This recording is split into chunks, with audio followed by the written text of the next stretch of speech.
బయట పెట్టుకుంటున్నాడు అప్పుడప్పుడు. మీరు గమనిస్తే నిన్న జైపాల్ రెడ్డి గారి అవార్డు ఇచ్చే సందర్భంలో మాట్లాడిన రేవంత్ రెడ్డిని, మొన్న కొల్లాపూర్ పోయి మాట్లాడిన రేవంత్ రెడ్డిని ఇద్దరిని ఒకే చోట పెట్టి చూపించండి మీడియా మిత్రులు ఎవరైనా, ఏం కనపడుతుందో మీకు. ఎంత అద్భుతమైన నటన కౌశల్యం, అబద్ధాల మీద నటన చేసే ఆయన అద్భుతమైన ప్రతిభ. తను మాట్లాడిన దానికి తనకే పోలిక పొంతన లేకుండా, ఇక నిన్నటి మాటలు వింటే, నిన్నటి మాటలు చూస్తే పాపం తప్పకుండా గోబెల్స్ కనుక పుట్టి వస్తే ఆత్మహత్య చేసుకోవడం గ్యారెంటీ. గోబెల్స్ నేను అర్హునే కాదు, దీనికి నాకు ఇచ్చిన పదవికి ప్రజలు 100 సంవత్సరాలైనా కూడా ఇంకా ఈ ప్రపంచ ప్రజలందరూ అబద్ధం చెప్పాలంటే గోబెల్సే అని చెప్పి గోబెల్స్ గురించి మాట్లాడుకుంటున్నారు. ఇక ఈ ప్రపంచం ఇప్పటి నుంచి రేవంత్ రెడ్డి అని తీసుకోవచ్చు, గోబెల్స్ పేరు తీసేసి ఆ ప్లేస్లో రేవంత్ రెడ్డిని పెట్టుకోవచ్చు. పాపం జైపాల్ రెడ్డి గారు అయితే నిన్నటి మాటలు వింటే ఆయనకు ఒకేసారి పాపం నవనాడులు బిగించుకపోతాయి ఆయన బతికొస్తే. కానీ ఇప్పుడు ఇవాళ అది వింటే కనుక జైపాల్ రెడ్డి గారి ఆత్మ కూడా ఆత్మహత్య చేసుకుంటుంది. జైపాల్ రెడ్డి గారి ఆత్మ కూడా ఆత్మహత్య చేసుకుంటుంది నిన్నటి రేవంత్ రెడ్డి మాటలు వింటే. రేవంత్ రెడ్డి, నువ్వు మాట్లాడిన ఇక్కడ రెడీగా, జైపాల్ రెడ్డి ఒక్కనాడు తెలంగాణ ఉద్యమంలో పాల్గొనలే. రేవంత్ రెడ్డి, జైపాల్ రెడ్డి ఏ ఒక్క రోజు కూడా తెలంగాణ గురించి మాట్లాడలే. నువ్వు మాట్లాడిన మాటలు జైపాల్ రెడ్డి గారు బతుకున్నప్పుడు ఒక్క రోజంటే ఒక్కరోజు జైపాల్ రెడ్డి గారి గురించి నువ్వు ఒక అక్షరం మంచి. అయితే పాపం మరి నీ విషయంలో జైపాల్ రెడ్డి గారు కూడా ఎప్పుడు పొరబడలే. అసలు నిన్ను మనిషి కింద లెక్క పెట్టడానికే ఇష్టపడలే ఎప్పుడు జైపాల్ రెడ్డి గారు. అసలు నీ పేరు ఎవరైనా వారి ముందు ప్రస్తావిస్తే చిచి అని వదిలేసేది. చిచి, నీ పేరు తీసుకోవడానికి కూడా ఇష్టపడకపోయేది. గంతగా ఒక గొంగలి పురుగు కంటే కూడా అధ్వానంగా నిన్ను చూసిండు జైపాల్ రెడ్డి గారు.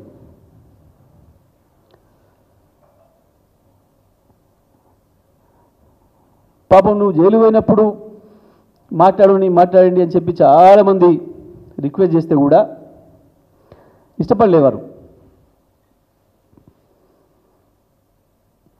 ఎవరో ఒక మాట అన్న చెప్పరాదు మీరు అంటే, ఆ పెళ్ళి ముందుగా అట్లా చేస్తారా అని ఒక మాట మాట్లాడారు తప్ప జీవితంలో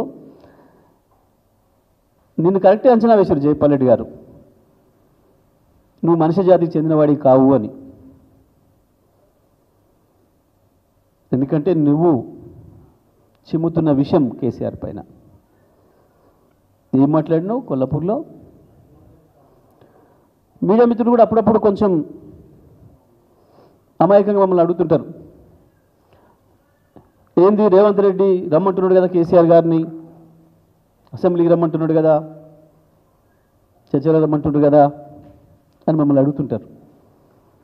చూసిండ్రు కదా రేవంత్ రెడ్డి వికృత స్వరూపం ఏందో, అసలు స్వరూపం ఏందో. నేను ఎందుకు రమ్మంటున్నా కేసీఆర్ను,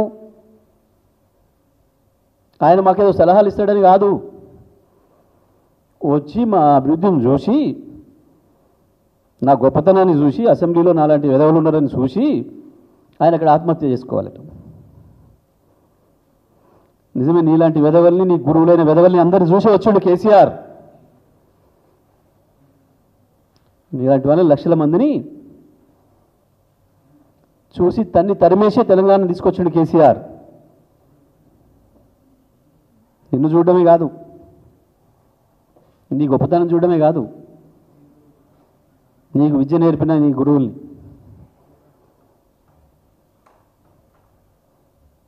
నువ్వు గురువు మించిన శిష్యుని అయితే అనుకుంటున్నావు నువ్వు. కానీ కొన్ని నేర్చుకోలే, నీ గురువు నుంచి కొన్ని నేర్చుకున్నావు. నీ గురువు నీలాగా నీ వికృత స్వరూపం బయట పెట్టుకున్నట్టు కాదు, బయటికి చాలా పాలిష్గా కనబడతాడు ప్రపంచానికి. కానీ నీలాంటి వికృత స్వభావాన్ని కొంతమంది తయారు చేసిండు.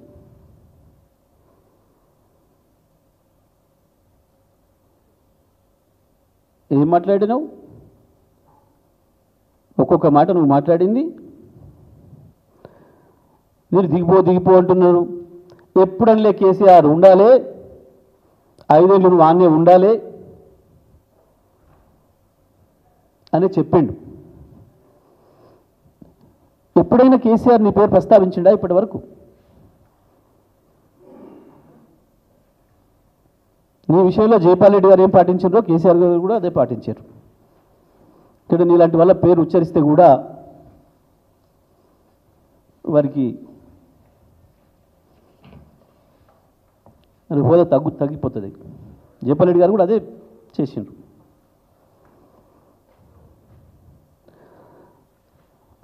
నువ్వు చేస్తున్న ద్రోహం ఇవ్వాలి తెలంగాణకి. కాళోజీ చెప్పిన పద్ధతుల్లో ప్రాంతేతరుడు దోపిడీ చేస్తే ప్రాంతం ఆవలదాకా పారవోలినం, కానీ ప్రాంతం వాడే ద్రోహం చేస్తే కాళోజీ చెప్పింది ఏదో అది చేసి తీరుతాం. అందులో సందేహం లేదు. తెలంగాణ ప్రజలను చేసి తీరుతాం. ఇది ఎవరో ఒకరి కోరిక కాదు, తెలంగాణ ప్రజల కోరిక, కాళోజీ కోరిక. నీ ద్రోహాన్ని బయటపడకుండా ఉండడం కొరకు ఇట్లాంటి తప్పుడు భాష మాట్లాడుతూ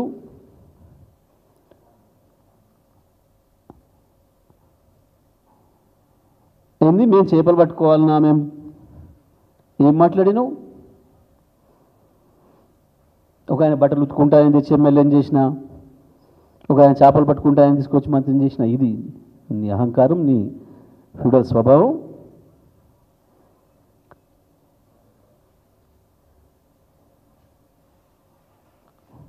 మనిషిని కులంతో చూసి ఒక గలీజ్ లక్షణం నీకు ఉంది అనేది బయట పెట్టుకున్నావు. నువ్వు కేసీఆర్తో పోలిక. నీకు కేసీఆర్ నిన్ను చూసి బాధపడుతున్నాడు, ఏడుస్తున్నాడు. ముఖ్యమంత్రి కాకముందు ఏడ్చినా ఓకే, ప్రతిపక్షంలో ఉన్ననాడు ఏడవచ్చు ఆ సీటు కొరకు. కానీ 20 నెలలు దాటుతున్నా కేసీఆర్ నీ పేరే అన్నాడు ముట్టుకోకున్నా నెల రోజులు గింజుకొని వచ్చినావు. నా పేరు మాట్లాడలే, నా పేరు గుర్తు చేయలే అని. ఆఖరి నువ్వే చెప్పుకున్నావు. మళ్ళా నన్ను చూసి భయపడి మాట్లాడలే కేసీఆర్. మరి నిన్ను చూసి భయపడిన కేసీఆర్ గురించి ఎందుకు మాట్లాడుతున్నావు ప్రతిరోజు? నేను చూసి భయపడే కేసీఆర్ గురించి ఎందుకు మాట్లాడుతున్నావు? ఏ ఊరి పోయినా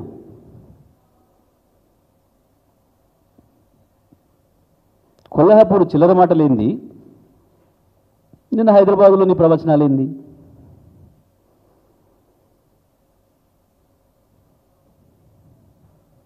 ఇవన్నీ దేని కొరకు?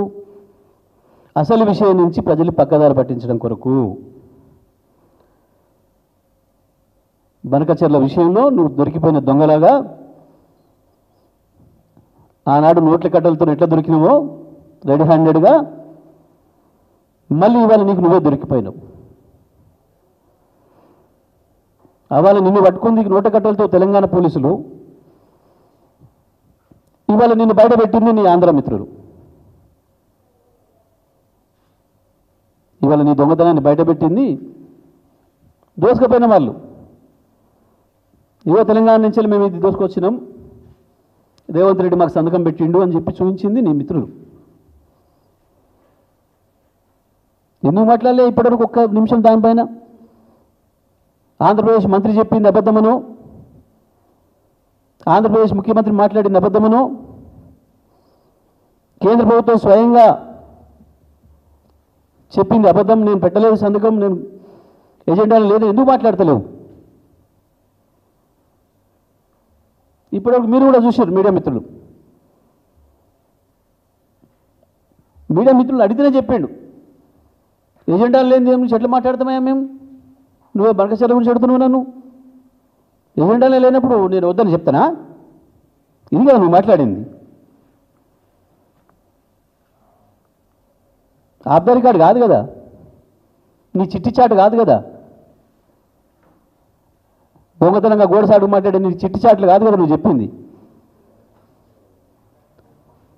బహిరంగంగానే కదా నువ్వు మాట్లాడి 10 నిమిషాలు కాకముందే కదా అవతల బయట పెట్టింది.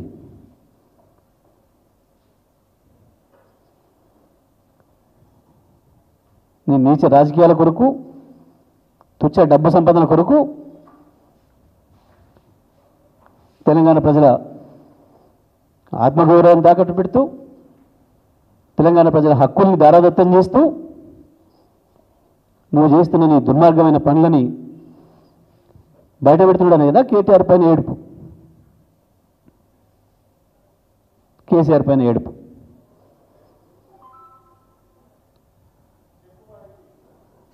ఏంది, శాసనసభ నుంచి ఎవరిని సస్పెండ్ చేయలే, ఒక పూటకో ఒక రోజుకో కాదు కదా, మొత్తం సెషన్కే కదా నువ్వు చేసింది. కోట్లాది మంది ప్రజలు చూసిన విషయాన్ని కూడా, అవతల రికార్డులో ఉన్న విషయాన్ని కూడా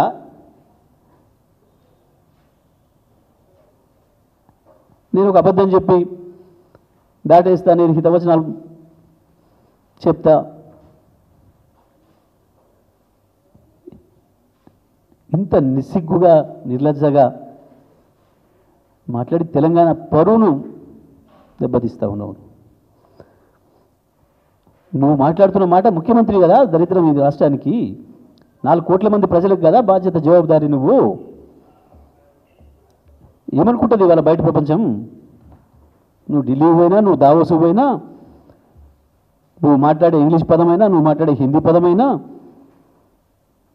తెలుగులో నువ్వు మాట్లాడే చాలా అద్భుతమైన భాష నీ మిత్రులు చాలా గొప్ప మెచ్చుకుంటున్నట్టు లోపల, నీ ఆ ప్రాంత మిత్రులు అద్భుతంగా బాగా మాట్లాడి ఇంకిట్టనే మాట్లాడని చెప్తూ ఉంటుంది కొద్దిమంది నీకు సలహాదారులు ఉన్నారు కదా అందులో.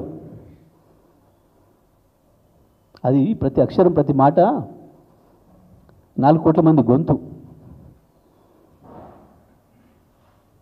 సో ఉండాలి కదా, ఆ సీట్లో కూర్చున్నప్పుడు ఆ స్థాయికి ఎదగాలి కదా మనిషి.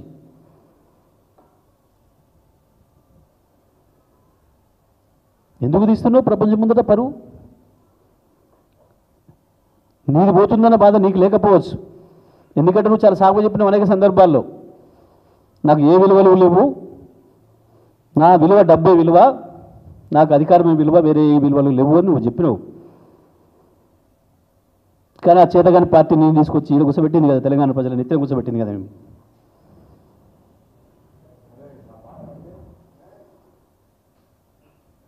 మాట్లాడేటప్పుడు సో ఉండాలి, ఆలోచన ఉండాలి. ఒక్కొక్క స్థాయి ఎదుగుతున్న కొద్దీ ఆ స్థాయికి భాష పెంచుకోవాలి, మాట్లాడే విధానం మార్చుకోవాలి, అక్కడికి ఎదగాలి కదా.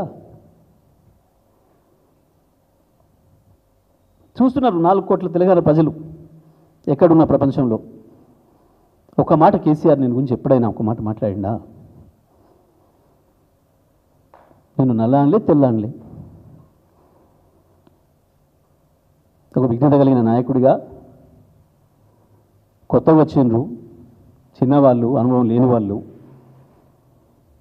6 నెలలు అవకాశం ఇద్దామని చెప్పిండు. 6 నెలలు కాదు 18 నెలలు అవకాశం ఇచ్చిండు.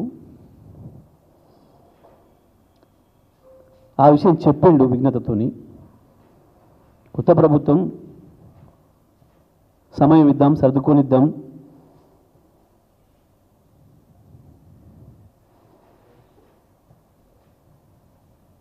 ఇక్కడ నువ్వు కేసీఆర్ విఘ్నత ఎక్కడ? నీకున్న విచక్షణ ఏంది? అధికారంలోకి వస్తే మతం పెరుగుతుందా?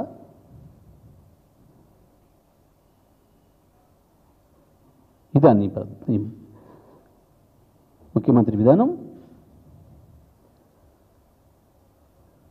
కేసీఆర్ చావాలనా? మహబూబ్నగర్ జిల్లా ప్రజలను అడుగుదామా ఎవరు చావాలను, ఎవరిని వృద్ధియాలను? కేసీఆర్ రాకముందు మహబూబ్నగర్ అయింది, 2014 మహబూబ్నగర్ అయింది, 2023 మహబూబ్నగర్ అయింది. దేశమంతటికి వలసలు పోయిన జిల్లాకి ఇతర రాష్ట్రాల వాళ్ళు కూడా వలసలు వచ్చి బతికే పరిస్థితిని తీసుకొచ్చిన కేసీఆర్ ఎక్కడ? ఉన్నవాటిని పోగొట్టి వాళ్ళ మళ్ళీ ప్రతి ఒక్కరు నెత్తిన గుడ్డేసుకుంటట్టు చేసిన నువ్వెక్కడ? సాధారణ గ్రామీణ కూలీ నుంచి హైదరాబాద్ నగరంతో సహా పెట్టుబడులు పెట్టిన వాళ్ళు, నిర్మాణాలు చేస్తున్న వాళ్ళు ప్రతి ఒక్కరు మాట్లాడుతున్న మాట ఏంది? ఇవాళ ఏముండే 23 వరకు హైదరాబాద్ తెలంగాణ, ఇవాళ ఏమున్నది? ఇదే చంద్రబాబు నీ గురువు ఏం మాట్లాడిండు? ఒకప్పుడు ఆంధ్రాలో ఎకరం భూమి అమ్మితే పోయి తెలంగాణలో 10 ఎకరాలు కొన్నాం, ఇవాళ తెలంగాణలో ఎకరం అమ్ముకొని వచ్చి మన ఆంధ్రాలో 100 ఎకరాలు కొంటున్నారు అని చెప్పిన చంద్రబాబు నాయుడు గారు ఇవాళ ఏమంటుండ్రు? మళ్ళీ ఆంధ్రాలో ఎకరం అమ్ముకోకపోతే తెలంగాణలో కొనే పరిస్థితికి వచ్చింది, 2 ఎకరాలు అనే మాట చెప్తున్నారు. మళ్ళీ నీ 20 నెలల గొప్పతనం అభివృద్ధి చేసినావు. దీంట్లో తెలంగాణ తలసరి ఆదాయం పెంచడంలో అభివృద్ధి చేసినావా? తెలంగాణ రాష్ట్ర ప్రభుత్వ ఆదాయాన్ని అభివృద్ధి చేసినావా? 30,000 తగ్గింది కదా గత సంవత్సరం. ఈ సంవత్సరం 8,000 తగ్గుతుందో? 2014 నుంచి 23 వరకు ప్రతి సంవత్సరం వరుసగా 15,000 నుంచి 17,000, 20,000 వరకు పెంచుకుంటూ వచ్చిన తెలంగాణ ఆదాయం ఒక్క దెబ్బకే నువ్వు నీ జేబు దొంగల చేతుల్లోకి పోయి 15,000 కోట్లు తగ్గింది అంటే 30,000 కోట్లు తగ్గింది కదా గత సంవత్సరం. స్కూళ్ళలో 100 మంది పిల్లల్ని చంపిన అభివృద్ధి అనేది. కరెంటు ఎప్పుడు వస్తుందో ఎప్పుడు పోతుందో తెలియని పరిస్థితి. మళ్ళీ పేలిపోతున్న మోటార్లు, కాలిపోతున్న మోటార్లు, పేలిపోతున్న ట్రాన్స్ఫార్మర్లు. ఇదా నువ్వు చేసిన అభివృద్ధి? దీని చూసి బాధపడాలి. నిజమే కేసీఆర్ బాధపడుతున్నాడు నిజమే, కానీ ఇంత తొందరగా నా కళ్ళ ముందే తెలంగాణ ఇట్లయితుందని అనుకోలేదని బాధపడుతున్నాడు.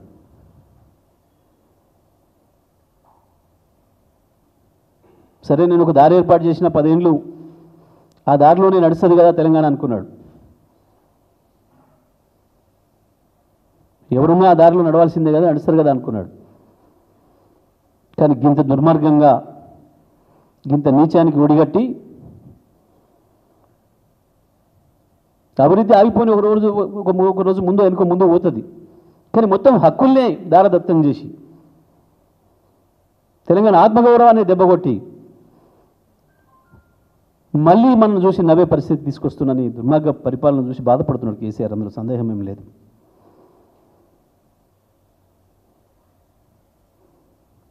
నిజమే నువ్వు అన్నట్టు నీ అభివృద్ధిని చూసి కేసీఆరే కాదు తెలంగాణ వాదులు అందరూ బాధపడుతున్నారు. తెలంగాణ బిడ్డలు ఏ దేశంలో ఉన్నా కూడా ఏడుస్తున్నారు. నేను ఇష్టపడి నిన్ను అభిమానించి అమెరికాలో ఆదరించిన వాళ్ళు కూడా అయ్యో ఎందుకు ఇచ్చినాం మనం మద్దతు అని చెప్పి బాధపడుతున్నారు. ఇవాళ ఒక కేసీఆర్ ఎందుకు బాధపడుతున్నాడు? తెలంగాణ మంచిగా కోరి అందరూ బాధపడుతున్నారు.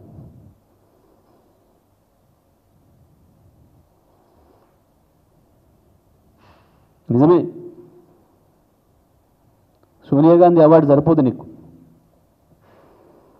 బహుశా నీలాగా ఉన్న అభివృద్ధిని కూడా, జరుగుతున్న అభివృద్ధిని కూడా జడగొట్టగలిగిన ఏకైక పరిపాలకుడు ప్రపంచంలో నువ్వు ఒక్కడివే అని చెప్పి నీకు అవార్డు. అందులో సందేహం ఏం లేదు.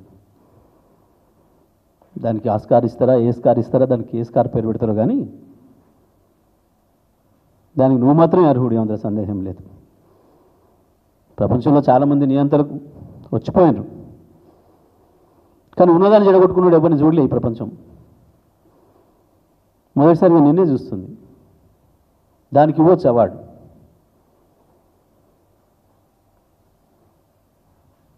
కొంచెమంది బిడియ పెడతారు ఒక అబద్ధం మాట్లాడాలంటే ఎవడైనా. నిజమే తప్పని పరిస్థితుల్లో జీవితంలో బతుకుదేరు కొరకు ఎక్కడన్నా చోట కూడా అబద్ధం చెప్పొచ్చు. కానీ నీలాగా నిత్యం పొద్దున్న లేస్తే అబద్ధమే సిగ్గుపడేంత పద్ధతిలో నువ్వు చెప్తున్న అబద్ధాలు తప్పకుండా ఆస్కార్ అవార్డుకి అర్హునివి, సందేహం ఏం లేదు. సోనియా గాంధీ అవార్డుకే సంతోషపడుతున్నావు.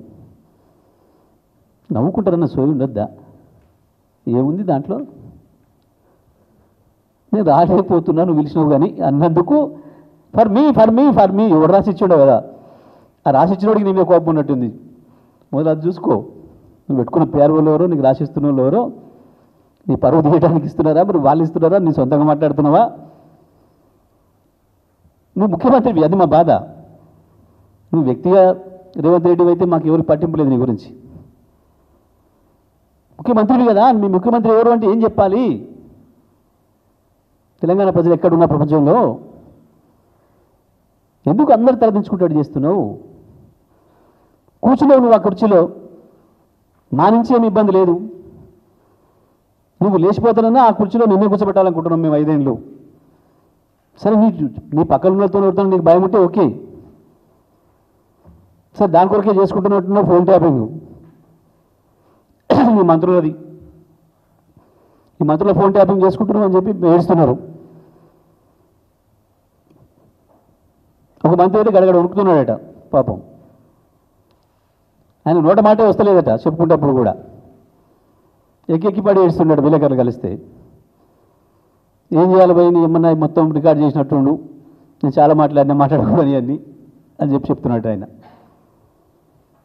ఫోనే మార్చేసిండాడు ఇప్పుడు, డబ్బా ఫోన్ పెట్టుకున్నాడు మళ్ళీ నిన్నమన్నా ఒక మంత్రి. నీ భయానికి ఓకే, వాళ్ళని చేసుకో, నీ ఇష్టం. నీ పదవిని కాపాడుకోవడం కొరకు నువ్వేం చేసుకుంటావు అని నీ ఇష్టం. కానీ ప్రజలుగా మా పరువు తీయకు, తెలంగాణ బిడ్డల పరువు తీయకు. నీ అద్భుతమైన నటన కౌశల్యంతో ఈ చెత్త మాటలు మాట్లాడకు, బంద్ చేసుకో. ముఖ్యమంత్రిగా ఇంకా 5 ఏళ్ళు ఉండాలని కోరుకుంటున్నాం, కానీ మీ వాళ్ళు ఎప్పుడు వ్యక్తులో మాకు తెలియదు. కానీ మేము మాత్రం దానికి మద్దతు ఇయ్యం.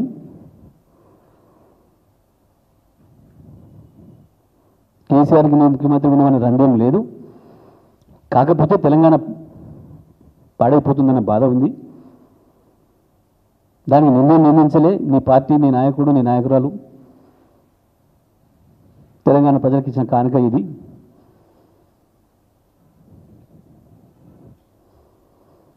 నిజమే, నిన్ను చూసి చాలామంది రెచ్చిపోతున్నారు. తెలంగాణ కేసీఆర్ వేరియేషన్ అని చెప్పి కేసీఆర్ మీద కుట్రలు పన్నిన వాళ్ళు, తెలంగాణ వచ్చిన తర్వాత మేము దెబ్బతిన్నామని చెప్పి అనుకుంటున్న వాళ్ళు, నిత్యం కేసీఆర్ మీద ఏడ్చేటోళ్ళు ఇక కొంచెం రెచ్చిపోతున్నారు. సరే, వాళ్ళ సంగతి మేము చూసుకుంటాం. ఎవడోడు ఎంత రెచ్చిపోతున్నాడో, ఎట్లా నోరు బారేసుకుంటున్నారో వాళ్ళ సంగతి మేము చూసుకుంటాం. మాకేం ఇబ్బంది లేదు. గత 10 ఏళ్లలో ఎందుకు వదిలేసినామో మాకు తెలుసు, రేపు ఎందుకు వదిలేయకూడదో కూడా మాకు తెలుసు. మాకు ఇచ్చిన ఈ అనుభవం. కానీ రేవంత్ రెడ్డి, ఇప్పటికైనా నువ్వు మాట్లాడే ప్రతి మాట 4 కోట్ల తెలంగాణ ప్రజలది కాబట్టి తెలంగాణ గౌరవం తగ్గించకుండా కేవలం నీ తుచ్చమైన డబ్బాశ కొరకు, పదవి నిలుపుకోవడం కొరకు తెలంగాణ హక్కుల్ని అమ్ముకునే పని చెయ్యకు. భాష కూడా నేర్చుకో, కనీసం విజ్ఞతను ప్రదర్శించమని చెప్తా ఉన్నాం.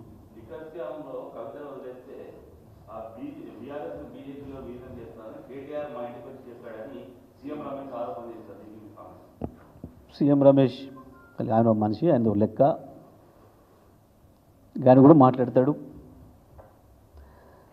సరే, వాస్తవానికి పార్లమెంట్ ఎన్నికల ముందు అక్కడక్కడ వార్తలు వస్తేనే బీజేపీతో పొత్తు అని చెప్పి కేసీఆర్ గారు మమ్మల్ని అందరూ పిలిచి కోప్పడ్డాడు. సీనియర్ లీడర్ అందరినీ పిలిచి ఎందుకు వస్తున్నాయి అటువంటి వార్తలు చూడాలి కదా, చెక్ చేయాలి కదా మీరు. అటువంటి చెత్త వార్తలు రాకూడదు కదా. ప్రాణం పోయినా బీజేపీతో మనం పొత్తుకు పోవడానికి సిద్ధంగా లేం కదా ఎప్పుడు కూడా. అది ఎప్పటికి జరగని పని కదా. ఎందుకు వస్తున్నాయి ఆ వార్తలు అని చెప్పి చూసుకోరా మరి మీరు సీనియర్లు అని చెప్పి మమ్మల్ని గొప్పడాడు.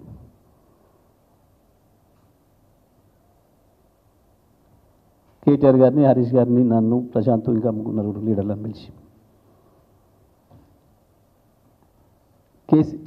బీజేపీతో గంత దూరంగా ఉంది బీఆర్ఎస్ పార్టీ. ఎప్పుడు కూడా అది తెలంగాణకు పనికొచ్చే పార్టీ కాదు. బీఆర్ఎస్ రాజకీయాలకు, టీఆర్ఎస్ రాజకీయాలకి కుదిరే పార్టీ కాదు అనేది మొదటి నుంచి మేము చెప్తున్న భావన. మేము అట్లాగే ఉన్నాం. ఇక దాంట్లో ఎవడో చిన్న సైజు బ్రోకర్లు, పెద్ద సైజు బ్రోకర్లు ఎవడో వచ్చి చెప్పి మాట్లాడితే అది పనికి మాలిన ముచ్చట. చంద్రబాబు నాయుడు గారు తన అవసరాల కొరకు కొంతమందికి కాంట్రాక్టర్లకు, కొంతమంది చిన్న చిన్న బ్రోకర్లకి పదవులు ఇచ్చి రాజకీయ రూపం తొడిగిండు వాళ్ళకి, కొద్దిమందికి. అటువంటి వాళ్ళు మాట్లాడే మాటలకి పెద్ద విలువ ఉండదు, దాన్ని పట్టించుకోవాల్సిన అవసరం కూడా లేదు.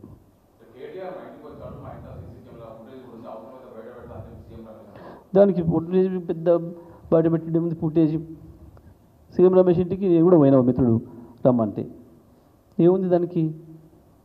ఇది సహజమైన విషయం. ఢిల్లీలో ఎయిర్పోర్ట్లో పోతున్నప్పుడు, పార్లమెంట్లో కలిసినప్పుడు అన్న మా ఇంటికి ఒకసారి భోజనం రండి అని పిలవడం అనేది చాలా కామన్ విషయం. ఇది మా దయాకర్ రావు గారు, మా ఇంకో పార్లమెంట్ మిత్రుడు ఒకసారి నేను ఢిల్లీ పోయినప్పుడు కూడా అన్న ఇల్లు ఆయన చాలా బాగా కట్టిండన్న, ఇంటీరియర్ ఏదో చాలా బాగుందన్న, దాన్ని చూడాలన్న ఒకసారి అదే అన్నారు. ఆయన కూడా ఫోన్ చేసిండు. ఆయన ఫోన్ చేసిన ఇక్కడ నాది కూడా ఉంది. అన్న ఒకసారి రండి భోజనానికి. పోతారు, ఏముంది దానికి? ఆడొక నాట్ ఓన్లీ కేటీఆర్, నేను ఇంకోటి కాదు, కమ్యూనిస్టులు బీజేపీ అనుకున్న వాళ్ళు కూడా, కాంగ్రెస్ బీజేపీ అనుకున్న వాళ్ళకి కూడా, భారతదేశంలో ఉన్న అన్ని పార్టీలకు సంబంధించిన ఎంపీలు, ఇక్కడి నుంచి వెళ్తున్న రాజకీయ నాయకులు, సీనియర్లు అయిన వాళ్ళు సహజంగానే పిలుచుకుంటారు, ఒకరింటికి కూడా భోజనం పోతారు. అది పెద్ద సమస్యనా? నువ్వు ఆ సీసీ ఫుటేజ్లే కనుక దిద్దామంటే సీఎం రమేష్ జీవితకాలంలో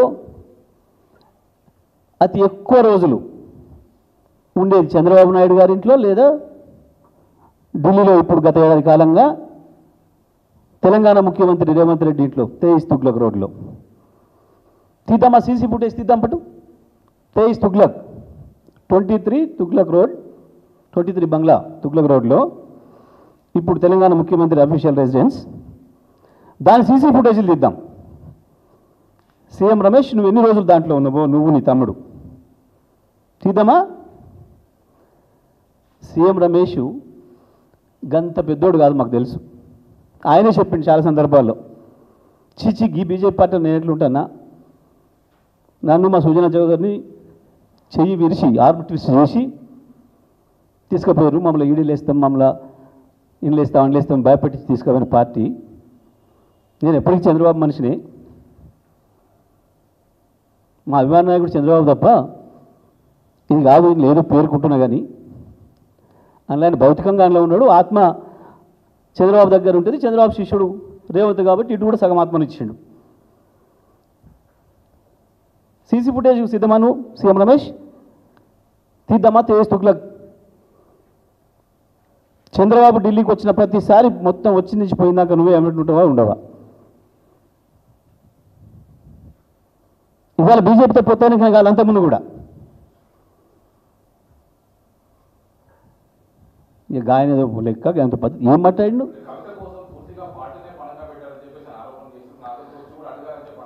ఇక అంత మించిన వెర్రి మాట ఇంకోటి ఉండదు. కవిత జైలుకి పోతే ఈయన బెయిల్ ఇప్పిస్తాడనట. నవ్వుకోరా ఎవడున్నా? అసలు తలకాయకి బోడిగుండికి లింక్ అంటారు కదా. కవిత జైలుకి పోతే బెయిల్ ఇచ్చేది కోర్టు. జస్టిస్ గవాయ్ గారు మొన్న కేరళలో మాట్లాడుకుంటూ చెప్పిండు కవిత గారి బెయిల్ గురించి. బెయిల్ న్యాయబద్ధమైంది, చట్టబద్ధమైంది, అందుకే బెయిల్ ఇచ్చిన మాట చాలా స్పష్టంగా చెప్పిండు. దీని మీదనే మాట్లాడినందుకు రేవంత్ రెడ్డికి సుప్రీంకోర్టు చీవాటు కూడా పెట్టింది, తప్పైందని అఫిడవిట్ కూడా వేసాడు కదా. ఈ అటువంటి దాని మీద ఈయన ఎవరో చిల్లర మాటలు మాట్లాడితే అది కూడా మనం చర్చించుకోవాల్సిన విషయమా?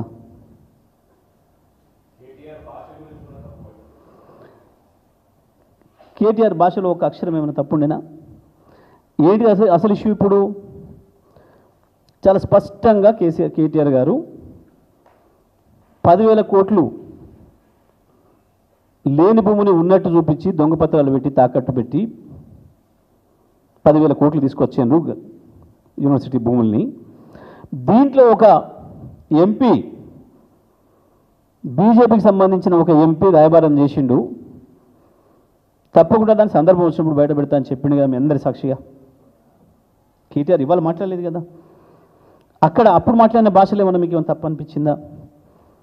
నిన్న ఇది బయటపడంగానే ఇగో నేను చెప్పింది ఇది 10,000 కోట్ల లోన్ ఆయనకి ఇప్పించినందుకు 1,650 కోట్లు ఈయనకి ఇచ్చిండు తెలంగాణ పైసలు తీసుకుపోయి ఈ ఎంపీకి అని చెప్పి చెప్పండి. అందులో కేటీఆర్ గారు ఉపయోగించిన భాషలో ఏమైనా ఒక అక్షరం తప్పు కనపడదు ఎవరికైనా? ఏముంది? ఇది ఒక పథకం ప్రకారం బీజేపీ, రేవంత్ రెడ్డి, చంద్రబాబు ముగ్గురు కలిసి ఆడుతున్న నాటకంలో భాగంగా ఇవి పుడుతున్నాయి. బీజేపీ ఎంత తాపత్రయపడ్డా, ఎంత ఎరలేసినా చంద్రబాబు, బీజేపీలో తోలుబొమ్మ రేవంత్ రెడ్డి ఇక్కడ ఎన్ని డ్రామాలు వేసినా, ఎన్ని కుప్పిగంతులు వేసినా కేసీఆర్ను ఉంచలేరు. కేసీఆర్ తెలంగాణ ఆత్మగౌరవ ప్రతీక. తెలంగాణ ఆత్మగౌరవం విషయంలో ఎప్పుడు రాజీ పడలే, ఎప్పుడు పడదు. వీళ్ళు చిల్లర వేషాలు ఎందుకు వస్తున్నాయి ఇవన్నీ కూడా ఆలోచించుకోవాలి ప్రజలు. మళ్ళీ మొదలైంది భయం. అక్కడ మోడీ విఫలమవుతున్నాడు, అటు చంద్రబాబు విఫలమవుతున్నాడు, ఇక్కడ ఈ తొలుబొమ్మకేమో నడిపి వస్తలేదు ప్రభుత్వాన్ని.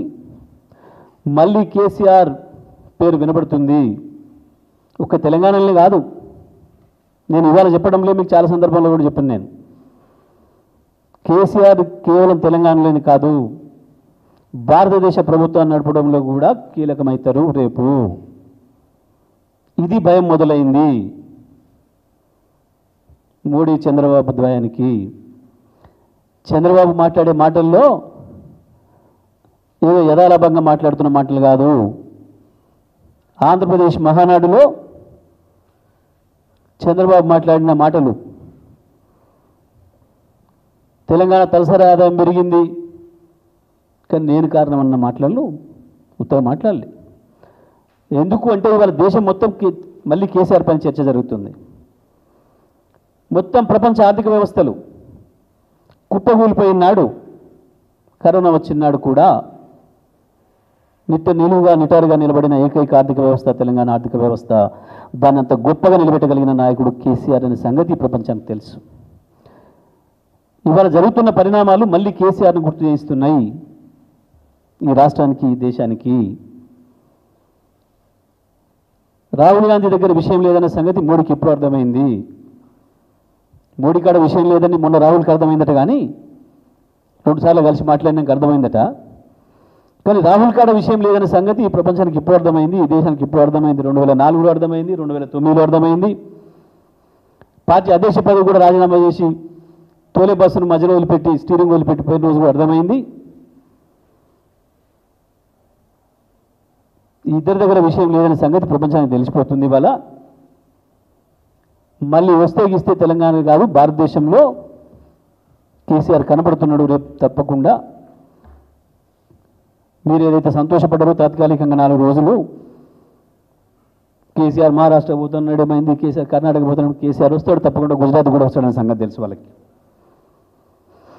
ఒక కర్ణాటక మహారాష్ట్రలో కాదు, వాటిని దాటుకొని గుజరాత్ కూడా చేరుతాడనే సంగతి తెలుసు. అందుకే ఈ చిల్లర రాతలు, చిల్లర మాటలు.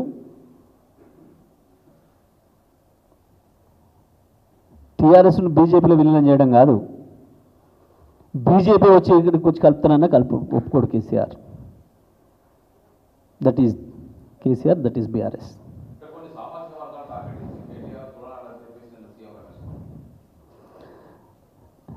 కులం గురించి వెళ్ళి ఇప్పుడు తెలంగాణలో మాట్లాడతామా?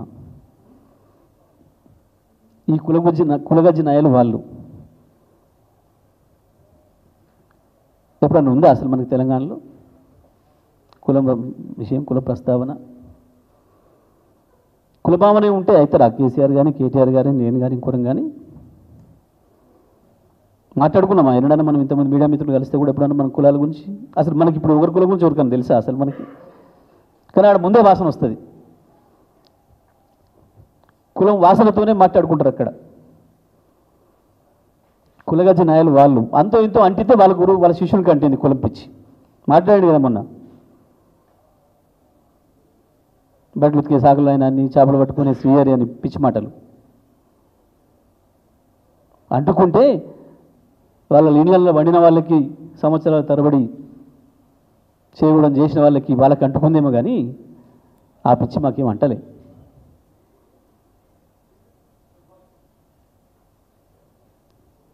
ఇవన్నీ వాళ్ళకుండే గజ్జులు అవన్నీ కూడా అవి రావు ఇప్పటికి తెలంగాణకు అంటావు. మా స్థాయికి రానే రావు ఆ చర్చలు.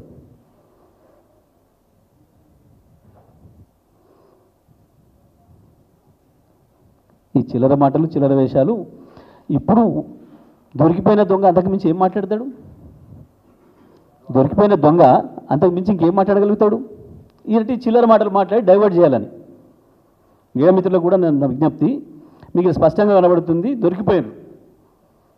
10,000 కోట్లకు ఆయన మధ్యవర్తిత్వం చేసింది వాస్తవం. దాని కింద 1,650 కోట్లు అయినా తెలంగాణ సొమ్మును తీసుకుపోయి కట్టబెడుతుంది వాస్తవం. రెండు రెడ్ హ్యాండెడ్కి దొరికిన విషయాలు. మరి దీంట్లో నుంచి తప్పదారి పట్టడానికి ఏం చేయాలి? దాని కొరకు ఇదో పనికిమాలిన చర్చ, పనికిమాలిన మాటలు. నువ్వు కాదంటే చెప్పు. ఇంకోటి, రిత్విక్ నాది ఆదాయం కాదు. మరి అదొకటే మాట అనేస్తే అయిపోద్ది కదా. ఈ చెత్త వాడడంతో ఎందుకు ఆగినావు?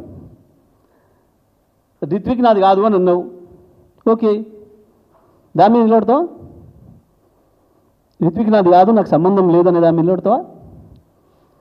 ఒకవేళ అదే అయితే కేటీఆర్ పొరపడ్డట్టున్నాడు, అది నాది కాదు అన్నట్టు ఒకటే మాట సరిపోద్ది కదా.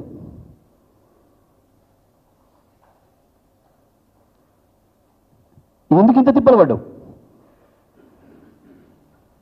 చంద్రబాబు నాయుడు ఆఫీస్ నుంచి, రేవంత్ రెడ్డి ఆఫీస్ నుంచి తెప్పించుకొని రాసిన ఎన్ని కూర్చొని చదవడానికి ఎందుకు అంత తిప్పలు పడ్డావు? భుజాలు తడుపుకునే ప్రయత్నం. మొన్న కూడా ఒక ఆయన భుజాలు తడుపుకున్నాడు చూడు. నేను ఒక మాట అనగానే, ఎవరు తడుపుకుంటాడు భుజాలు? దొంగతనం చేసినవాడు తడుపుకుంటాడు భుజాలు, దొరికిపోయిన వాడు చదువుకుంటాడు, భుజాలు తడుపుకుంటాడు దొరికిపోయిన వాడు.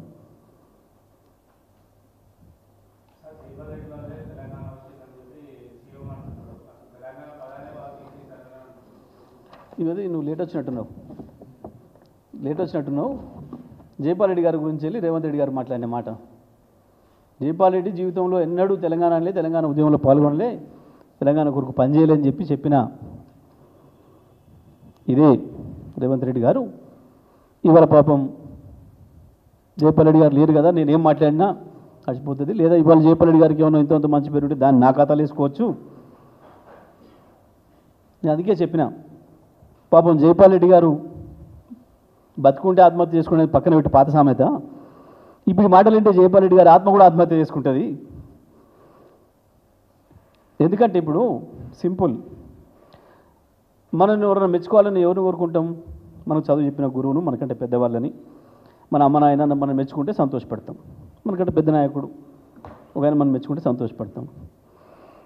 ఒక దొంగోడో, ఒక కూనికోరో, ఒక రేపిస్టో, మావాడే మా ఫ్రెండ్ అని నీ గురించి చెప్పిండు అనుకో, ఒప్పుకుంటావా? చూసి వాడు నాకు ఎవరికనో. అట్లా జైపాల్ రెడ్డి గారు కూడా పాపం ఇప్పుడు ఈ మాటలు వింటే ఆయన ఆత్మహత్య చేసుకుంటారు. ఏం చెప్తున్నా నేను, గీంతో నేబో ఓడించుకుండేది అని ఆయనకు అంత చీపో చూసేది. నేను ఆయన పేరు వస్తేనే చిచి అని అనేటోడు. ఇట్లా అది ఈయనకున్న స్థాయి జైపాల్ రెడ్డి గారి దగ్గర.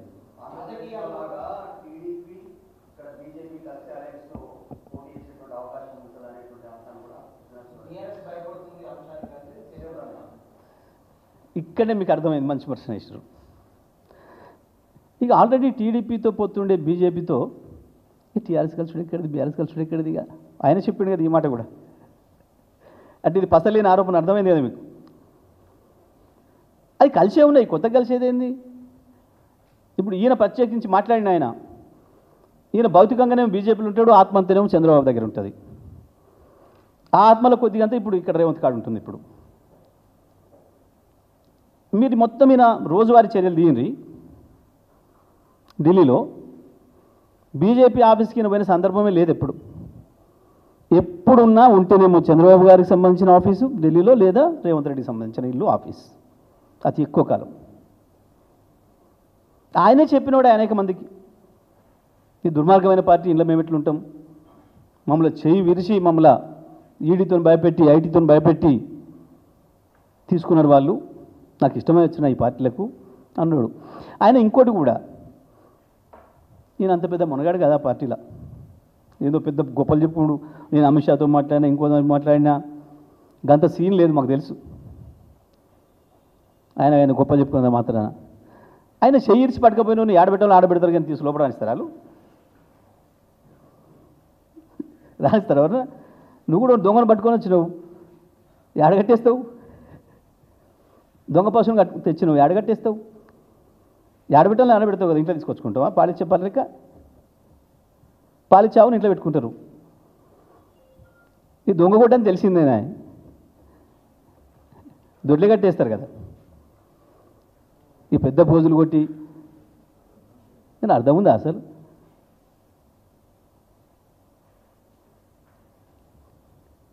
కవితమ్మ జైలుకే పోయా, బెయిల్ కోర్టేనా ఇచ్చేది? ఈయన చేసేది ఏముంది దాంట్లో?